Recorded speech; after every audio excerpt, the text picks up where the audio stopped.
everyone, gold price analysis part 6 এ আপনাদেরকে স্বাগতম। Gold সম্পর্কে করা এটাই হয়তোবা আমার শেষ ভিডিও হবে।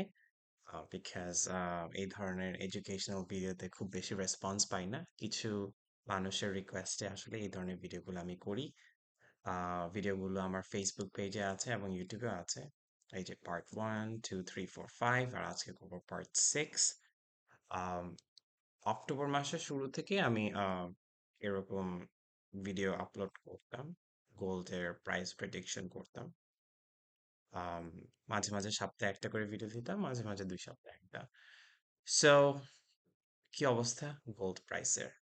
আচ্ছা, বাই দ্য ওয়ে, ভিডিও শুরুতেই বলে দিই, anything I say is not a suggestion for you to buy, hold or sell.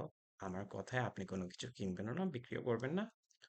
এই কোনো কিছু কেনার ক্ষেত্রে বা বিক্রির ক্ষেত্রে আপনি নিজস্ব রিসার্চ এবং অ্যানালিসিস করতে পারেন।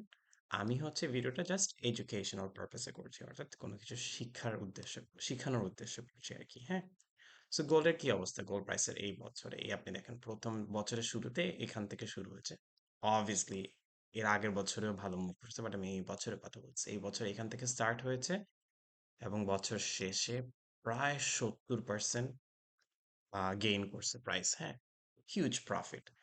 আচ্ছা, সো অক্টোবর মাসে যখন প্রাইস অ্যারাউন্ড এখানে ছিল, অ্যান্ড আই গট রিকোয়েস্ট যে আচ্ছা গোল্ড সম্পর্কে ভিডিও করি, গোল্ডের প্রাইস কোথায় যাচ্ছে, কেন হবে, কি হবে।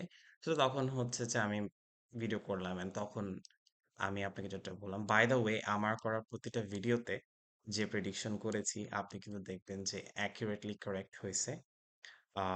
প্রবাবলি আমি লাকি ছিলাম, অর স্কিলস, কোনটা আপনারাই বলতে পারবেন। বাট ভাগ্যক্রমে বা হচ্ছে লাকিলি প্রতিটা ভিডিওই আমি যেই প্রেডিকশন করেছি কারেক্ট হয়েছে। আপনি ভিডিওগুলো দেখতে পারেন, হ্যাঁ, যে তখন যে যা যা যা বলেছি তার সাথে এখনকার প্রাইসের কি মিল আছে কি নাই। হুম। সো যেমন আমি প্রথমে বলেছিলাম যে এইখান থেকে, এই হাইট থেকে এতটুকু পর্যন্ত এটা একটা হ্যান্ডেল, এন্ড এখানে একটা ওরা একটা ফ্ল্যাগ প্যাটার্ন তৈরি করেছে, যেটাকে আমি বুলিশ ফ্ল্যাগ প্যাটার্ন বলি, অ্যাসেন্ডিং বুলিশ ফ্ল্যাগ প্যাটার্ন যাই বলতে পারেন। সাইড ওয়ে সেটা কনসলিডেট করেছে, এন্ড দেন আই সেড, ওখানে আমি তো ভিডিও এখান থেকে শুরু করছি। আমি বলছি যে আপনার যখন এই ধরনের বুলিশ ফ্ল্যাগ প্যাটার্ন ব্রেক করে তখন হচ্ছে প্রাইস মুভ করে। হ্যাঁ, তো যখন এখানে ভিডিও করছিলাম অক্টোবরের প্রথমে, আমি বলেছি যে কতটুকু এটা মুভ করবে হচ্ছে যে দ্য ডিস্টেন্স, এখান থেকে এতটুকু মুভের অর্থাৎ হ্যান্ডেলের যে ডিস্টেন্স, সেই ডিস্টেন্স অতিক্রম করবে। So আমি যদি হ্যান্ডেলটা পরে নিয়ে আসি, এই যে এই, ঠিক আছে, হ্যান্ডেলটা উপরে নিয়ে আসি, যখন যেখান থেকে ব্রেক করেছে, সরি, হুম, ওখান থেকে সমপরিমাণ দূরত্ব অতিক্রম করবে। অর্থাৎ হচ্ছে এই যে দেখছেন আপনি, এই হাইটটা কিন্তু এই হ্যান্ডেলের হাইটের সমান, কিন্তু নিচ থেকে যতটুকু এখানে অতিক্রম করেছে ততটুকুই এখন এখানে অতিক্রম করেছে। ঠিক আছে, অবভিয়াসলি স্টিপনেস এটা বেশি ছিল। হ্যাঁ, মুভটা অনেক স্ট্রং ছিল, সো স্টিপনেস বেশি থাকতেই পারে। বাট দেন আমি বলেছি যখন এই হাইটটা কমপ্লিট করবে যেভাবেই করুক, তখন হচ্ছে যে it has to pool back, because EMS, এই যে ইএমএ লাইন্স গুলো দেখতেছেন, প্রাইস থেকে লোয়ার ছিল। হুম, অ্যান্ড যেহেতু ডাইভারজেন্সটা বেশি ছিল, so price has to pool back, and price pulled back. হ্যাঁ, লাইনেই পুল ব্যাক করেছে দেখছেন। আচ্ছা, সো আমি যেটা বললাম যে একটা খুব একটা স্ট্রং পুল ব্যাক হবে। হ্যাঁ, অর্থাৎ ভিডিওতে যেটা যেটা বলেছি যে যখন মুভটা কমপ্লিট করবে, আমি হ্যান্ডেলটা সরিয়ে ফেলছি, তখন এরপরে কি হবে, তাই না? এরপরে কি এটা স্ট্রেট ডাউন হবে একদম, মুভ আপ হওয়ার পরে just crash? I said no. যেটা হবে হচ্ছে যে আহ, আপনি দেখবেন যে সাইড ওয়েজ মুভ, অর্থাৎ বিগ মুভ ডাউন, এরপরে সাইড ওয়েজ বলতে আমি একদম এরকম এরকম সাইড ওয়েজ বুঝাইনি, আমি ক্লিয়ারলি বলেছি আপনি দেখবেন big move down and big move up. Hmm. So দেখেন যেরকম বলেছি ওরকমই হচ্ছে। আমি কিছু সাপোর্ট লাইনও ড্র করেছি, সাপোর্ট লাইন কিভাবে ড্র করছি ওটা দেখতে পারেন ভিডিওগুলোতে। বাট আমি বলেছি যে একটা একটা সাপোর্টে আসবে, বাউন্স করবে, সাপোর্টে আসবে, বাউন্স করবে, এরকম করে it will have a pool back. I guess 10-11% pullback করছিল। We can measure it now if you want. Um, like if you take a scale, measurement scale. Hmm, sorry. So ধরেন এখান থেকে আমি যদি দেখি, আচ্ছা আমার মেজারমেন্ট স্কেলটা নিই, এখান থেকে দেখি এতটুকু পর্যন্ত, তখন 11.3% মুভ করছিল আর কি। Okay, so what I said in those video, যে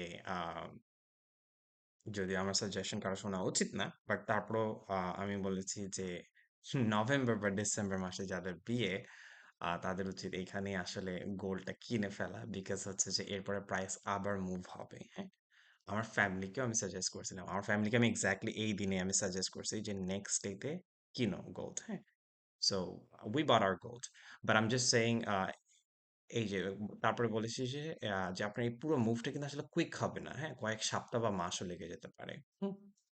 আহ, যাই হোক, এটা তো আগে কি বলছি না বলছি সেটা আগের ব্যাপার। হ্যাঁ, লাকিলি সব কারেক্ট হয়েছে। আহ বাট এখন কি হবে, তাই না? সো এখন যেটা হবে সেটা হচ্ছে যে আহ, এই যে আপনার সেকেন্ড যে মুভটা আপ করেছে, এখান থেকে প্রাইসটা আবার নিচে যাবে। ঠিক আছে, আমি বলছি এখান থেকে প্রাইসটা আমাদের সাপোর্টের উপর বাউন্স করবে, এরপর big swing down and big move up. Okay, এরপর এখানে রিজেক্ট করে এটা আবার নিচে যাবে, and this time I think price will go lower. হ্যাঁ, আমি সাপোর্ট এঁকে দিব পরবর্তীতে, এখন আঁকিনি। এখানে ইচ্ছে করলে you can draw supports, but I am not drawing it now, but I am just saying যে প্রাইসটা হচ্ছে যে এই যে ফার্স্ট লোটা করেছে, probably, okay, again probably, nothing is 100% certain, so probably price will make a lower low. Okay, it's like lower highs, sorry, lower highs and lower lows. Okay, so yeah, and price যেরকম move করতে পারে সেটা কিন্তু I'm not just saying it now, আপনি দেখতে পারেন যে আমি যদি পার্ট 2 ভিডিওটা দেখেন, হ্যাঁ সরি পার্ট 5 ভিডিও দেখেন, হ্যাঁ, যেটা আমি নভেম্বর মাসে আপলোড করেছিলাম, তখনও প্রাইস কিন্তু এইখানে ছিল। হ্যাঁ, আপনি যদি দেখেন প্রাইস এখান থেকে ওই ইউটিউবে আমার ভিডিওগুলো পেয়ে যাবেন। এই দেখেন আমি ড্র করে দিছি সুন্দর মতো আপনাদেরকে যে উপরে যাবে প্রাইস এভাবে এখানে প্রাইস এই স্টপ করে, স্টপ করলে ঠিক আছে, তাহলে কিন্তু একটু সাইড বেস মুভ নিচে যায়, এভাবে নিচে যাবে কিন্তু আরো বেশি নিচে যাবে। হ্যাঁ, এইখানে যে লোটা ক্রিয়েট হবে, দেখেন আমি একটু এইটা এই ভিডিওটা মানে আমি 2 সপ্তাহ আগে দিছি মানে। হ্যাঁ, আপনি দেখতে পারেন। বাট যেহেতু লাস্ট মান্থে দিছে এই জন্য মেবি দেখাচ্ছে 1 মান্থ থেকে, but I am just saying যে কিভাবে মুভ করবে সেটা আমি ড্র করে দেখাইছি। হ্যাঁ, and price can go to and make lower lows. Okay, so এই যে দেখেন প্রাইস কিন্তু এক্স্যাক্টলি যেভাবে আমি বলছি যে it's gonna stop there and move up, move back up, price কিন্তু এইভাবেই move back up, back up.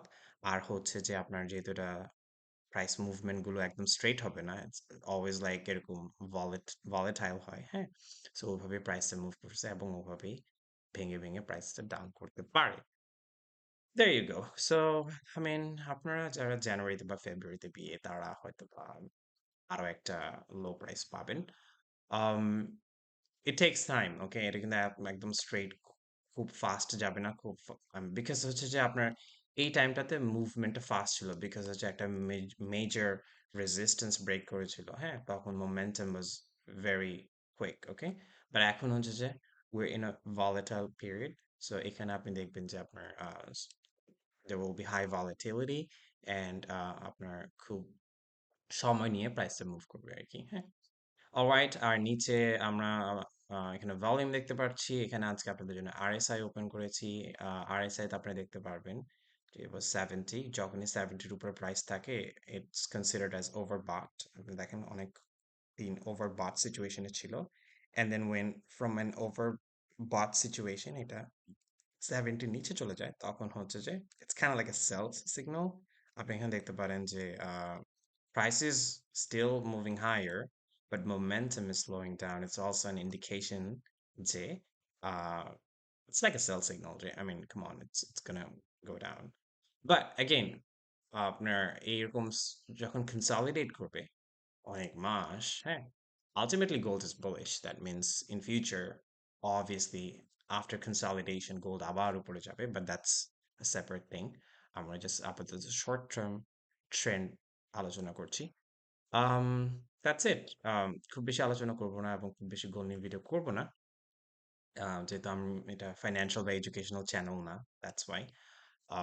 But যাদের দরকার তারা হয়তোবা এখান থেকে নোটস নিতে পারেন আর নিজের অ্যানালিসিস নিজে করতে পারেন।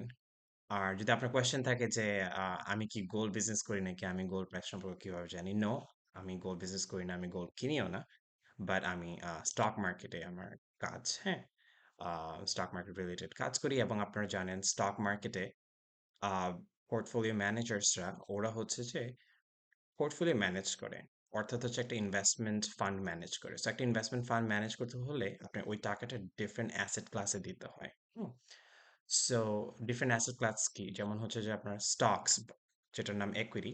একুইটি হচ্ছে একটা অ্যাসেট ক্লাস, ওরা কিছু টাকা স্টকসে দেয়, কিছু টাকা বন্ডসে দেয়, কিছু টাকা কমোডিটিতে দেয়। কমোডিটি কোনগুলোকে বলা হয়? গোল্ড হচ্ছে one kind of commodity, oil, gas, এগুলো হচ্ছে কমোডিটি। হুম, তারপরে কিছু টাকা আপনার আদার অ্যাসেট ক্লাসেও দিতে পারে। অনেকগুলো অ্যাসেট ক্লাস আছে। Real estate is an asset class, cryptocurrency is an alternative asset class. So এরকম বিভিন্ন অ্যাসেট ক্লাসে ইনভেস্টমেন্টস করে পোর্টফোলিও ম্যানেজার্সরা সাধারণত ওদের পোর্টফোলিওগুলো ডিভার্সিফাইড করে। ঠিক আছে? অলরাইট, খুব বেশি আলোচনা করবো না। Thank you everyone for watching my video. কোনো কোয়েশ্চেন থাকলে কমেন্ট করতে পারেন। Thank you everyone for watching.